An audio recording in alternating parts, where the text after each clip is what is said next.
थारे लिए अपना मान सम्मान, थारी इज्जत इतनी बड़ी हो गई कि उसके आगे थारे को यह भी दिखाई नहीं देता कि तू अपने ही घर के बड़े बुड्ढों को नीचा दिखावे।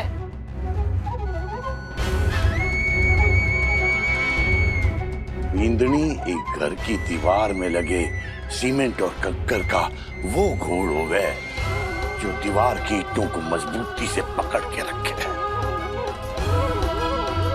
और तूने खुद ही घर की दीवार को गिरा के हमारे बेटे को वहां से बाहर निकालने का दरवाजा बना दिया। ताऊसा, अब जरा बात तो। उस घर ने के नहीं दिया थारे को बीतड़ी।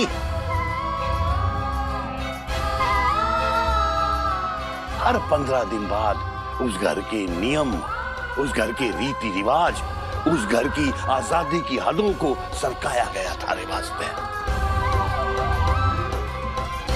अरे को अपने ताऊसा और चोर और डकैत में कोई फर्क नहीं दिखता जो थाने बड़ी पंचायत में उन्हीं के खिलाफ ऐलान कर दिया। ताऊसा, एक बार आप ठंडे दिमाग से सारी बात तो सुन लीजिए।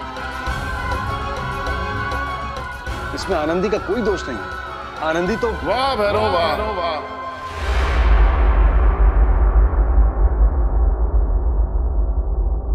तूने अभी तक अपनी आंखें नहीं धोई? अभी भी तुझे साफ साफ नहीं दिख रहा तो तू यहां आकर भी अपनी बींदनी की बड़ाई किए जा रहा है। पूरे राजस्थान में सारे रिश्तेदारों के घर में जाकर अपनी बींदनी के लिए तमगे लेने के लिए निकला है तू।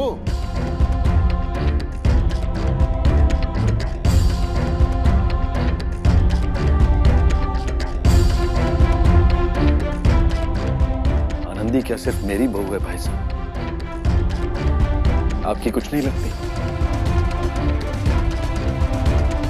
मैं आनंदी की नहीं, जो सही है उसकी तरफदारी कर रहा था। ना आनंदी और ना ही मैं यहां कोई तमगा लेने आए। मेरा भाई अपना घर छोड़कर चला आया है। मेरा भतीजा घर के आंगन में दौड़ता हुआ सीढ़ियां चढ़ता हुआ दिखाई नहीं देता मुझे। सुबह शाम की आरती के वक्त मेरी भाभी हाथ में थाल लिए दिखाई नहीं देती मुझे। मैं उन सबको वापस लेने आया हूं भाई साहब। ये सब बड़ी बड़ी बातें तब कहां थी जब तेरी बींदनी भरी पंचायत में घर परिवार के खिलाफ फैसला सुना रही थी? तब क्यों नहीं तू खड़ा हुआ सबके सामने और बोला कि नहीं आनंदी तू गलत है? तू गलत है क्योंकि ये मेरा भाई है, ये भाभी है मेरी, ये भतीजा है। तू इनका साथ छोड़कर परायों का साथ क्यों दे रही है? क्यों नहीं पूछा तूने? ये सारे रिश्ते उस वक्त कहां गए थे? ऐसा यही तो मैं आपको समझाने की कोशिश कर रहा हूं। वहां पंचायत में आनंदी हमारी बहू या हमारी बेटी नहीं थी। वहां वो सिर्फ सरपंच थी जिसे न्याय करना था। सरपंच का रिश्ता परिवारों से नहीं सच्चाई से जुड़ा होता है भाई साहब, और वही रिश्ता निभाया उसने। रामेश्वर की पत्नी ने नंदू को धक्का दिया, वो गलत था। आनंदी ने भी उसे गलत ठहराया। उन्होंने अपनी गलती मानी और पंचायत ने भी आपको माफी दिलवाई। आपने रामेश्वर को नौकरी से निकाला, आपके उस अधिकार पर भी आनंदी ने कुछ नहीं कहा। लेकिन भाई साहब, रामेश्वर की मेहनत की कमाई को रोक लेना वो हमारा और आपका अधिकार नहीं था। उसकी तनख्वाह रोकना गलत था और आनंदी ने उसी गलत के खिलाफ फैसला सुनाया, ना कि आपके और नंदू के खिलाफ।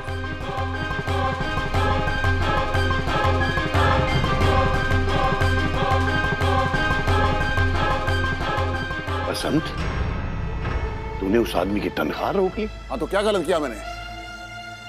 अरे कोई मेरे बच्चे को चोट पहुंचा जाएगा, मेरी बेइज्जती करेगा और मैं देवता बन के बैठा रहूं? क्यों? उस आदमी को उसके किए की सजा देना बहुत जरूरी था। ये सजा नहीं थी भाई साहब, एक गरीब के साथ अन्याय था। अपने अधिकारों का गलत फायदा उठाना था। आनंदी नहीं किया भाई साहब। मैंने भी आपको पंचायत में जाने से पहले कहा था कि जो आप कर रहे हैं वो सही नहीं है। अरे रहने दे भैरव, रहने दे। तेरी भी परिवार को लेके कोई समझ बहुत ज्यादा नहीं है।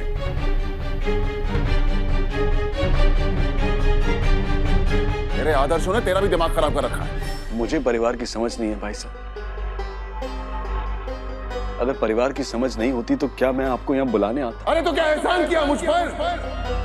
मैंने कहा था क्या यहां पर आप मुझे लेकर जा वापस?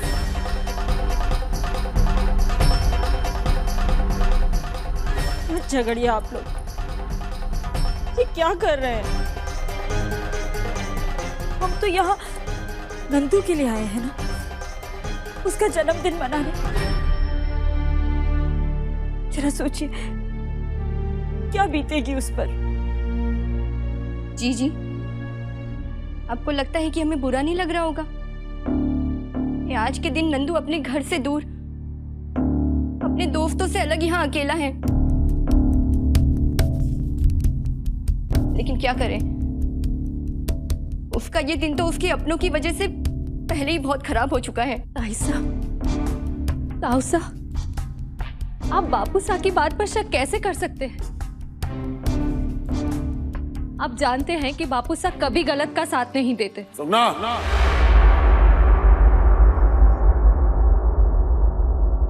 बेटी जब डोली में बैठ के घर छोड़कर जाती है तो मायके के मामलों में बोलने का अधिकार पीछे छोड़कर चली जाती है।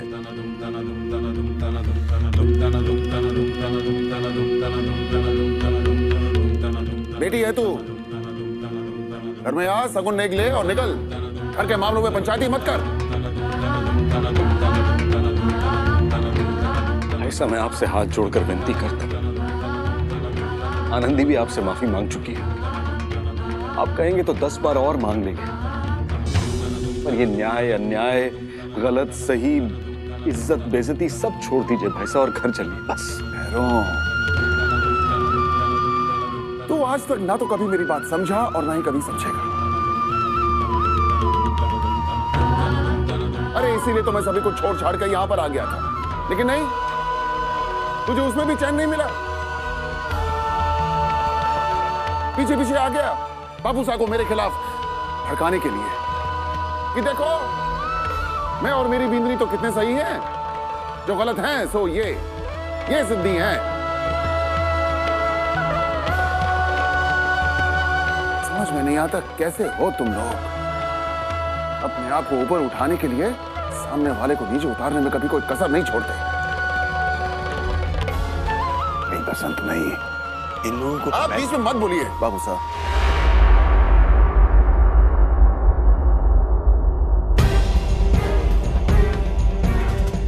ताऊ जी, आपकी नजरों में मैं गलत हूं ना, तो मेरी गलती की सजा आप अपने आप को, ताई जी और नंदू को क्यों दे रहे हैं?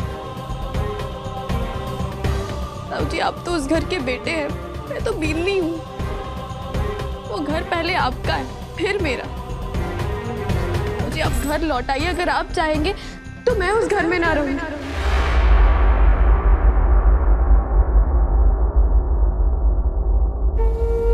परिवार मत टूटने दीजिए भाई साहब। कहना भूल जा सारी बात और लौट जा। नहीं सुमित्रा, वो घर तो अब सरपंच बिटिया का है। मेरा घर तो ये है।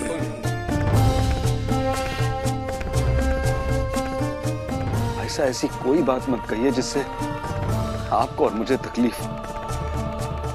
एक बार माफ कर दीजिए, एक बार। नहीं भैरव, माफी और राजीनामे की तूने कोई कसर नहीं छोड़ी। अगर तुझे सच में मेरी जरूरत होती ना तो तू आनंदी से बोलता कि वो गलत है, लताड़ता उसे। लेकिन नहीं, तुझे तो इसे शाबाशी देने से ही फुर्सत नहीं है।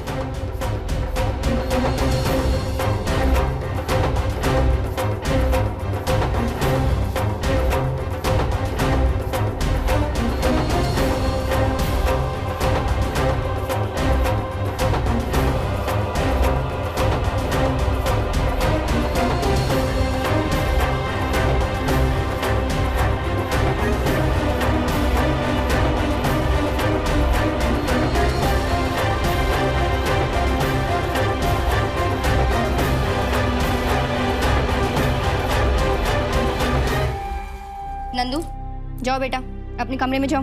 माँ थोड़ी देर तो खेलने दो भाभी सा के साथ। नंदू, कहा ना अपने कमरे में जाओ।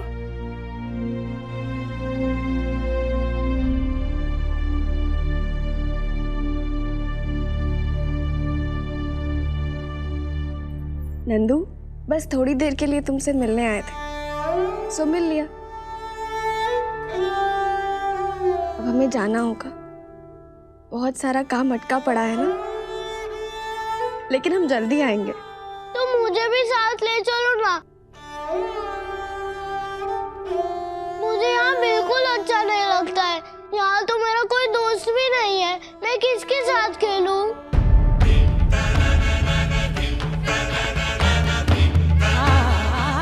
छोड़ो नंदू, कहा ना जाओ अंदर। मुझे भाभी सा के साथ नंदू,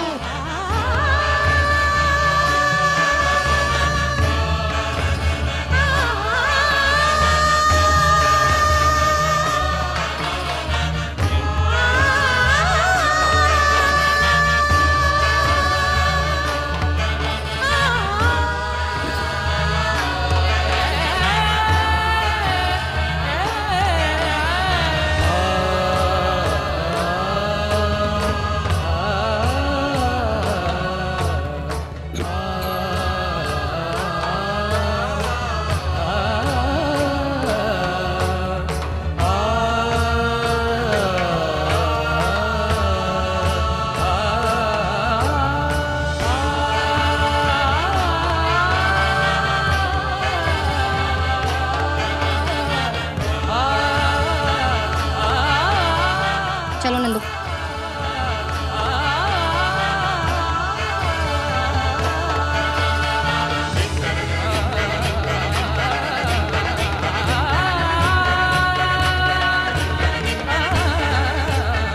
इसीलिए मैं आपको कुछ नहीं बता रहा था। जानता था आपको तकलीफ होगी। पता नहीं क्यों बुला लिया इन लोगों को आपने यहां पर। सारा का सारा दिन बर्बाद करके रख दिया।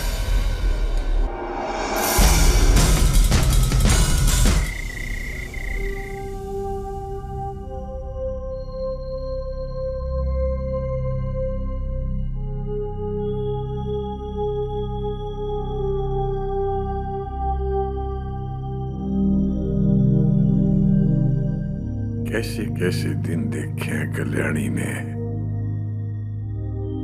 इस घर परिवार को जोड़ के रखने के लिए।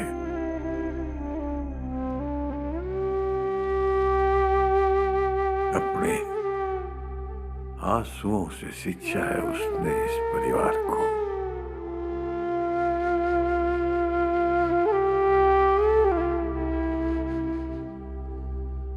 आज इस परिवार को टूटता हुआ देख के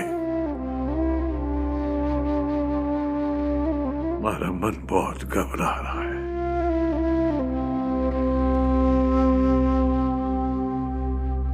वो घर तो अब सरपंच बिटिया का है। मेरा घर तो यही है।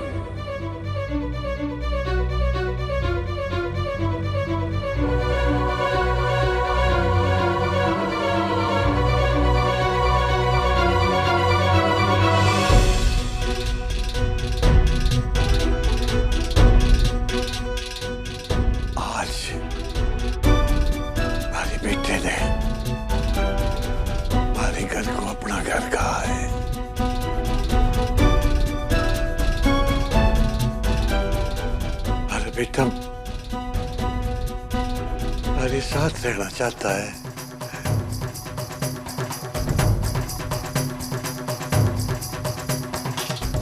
मैं कैसे अपनी बींदनी उसे अपने लाडे सर को वापस इस घर से वापस जाने को कह दूं भाई।